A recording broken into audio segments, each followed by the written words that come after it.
Are you feeling tormented? It's probably because you've had a head experience that was painful, experience that probably is disrespectful. Somebody did something to you, something happened, or maybe you did something and you're tormented by, man, I really wish I wouldn't have done that. But when we're tormented, we're reliving an experience over and over and over. Experience is what we think, what we feel, and what we do. We don't always get to choose what happens to us, what the experience is, but we can choose how we experience it, what we think about it, what we feel about it, and what we do about it.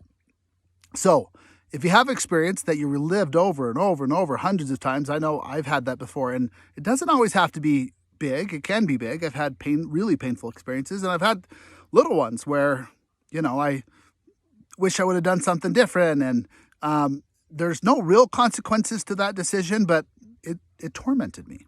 So if you're having an experience where you're being tormented, recognize, what thoughts am I having?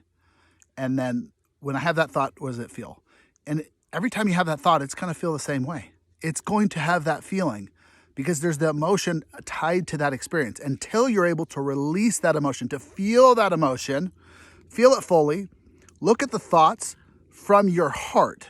Right now, from your head, you're looking at it and you're just reliving it and analyzing it. But when you look at that same thought from your heart, you can see, okay, what happened?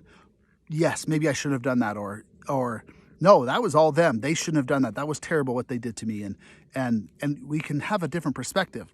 But until we release that emotion, until we actually feel it, it's so impossible to get out. It's like being poisoned.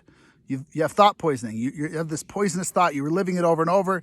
You've done it so long until you get that poison out of you, until you purge it. You're going to be tormented by it. It's going to attack you. It's going to be there with you. So whatever the experience was where you feel tormented, recognize that, okay, I am in my head, but I get to choose. I can choose to go to my heart by recognizing in my head I think, feel, and do this. And in my heart I could be thinking, feeling, and doing this. So the new thought might be, okay, that was then, but here's what I'm going to do moving forward. I feel more compassion for myself, or I feel more understanding of what happened. And what I'm going to do is blank, move forward, make something happen. So if you're tormented by something, you're normal. Nothing's wrong with you. The truth is, you are worthy of respect. You are worthy of feeling amazing. You don't need to be tormented, even if you've done something terrible. The way to move forward and not do it again is actually by going from your head to your heart. And you are worthy of that. That's something that is your birthright. And I hope that it's something you'll take advantage of. Stop reliving that, re-torturing yourself. Stop being tormented. You got this. You can get over it.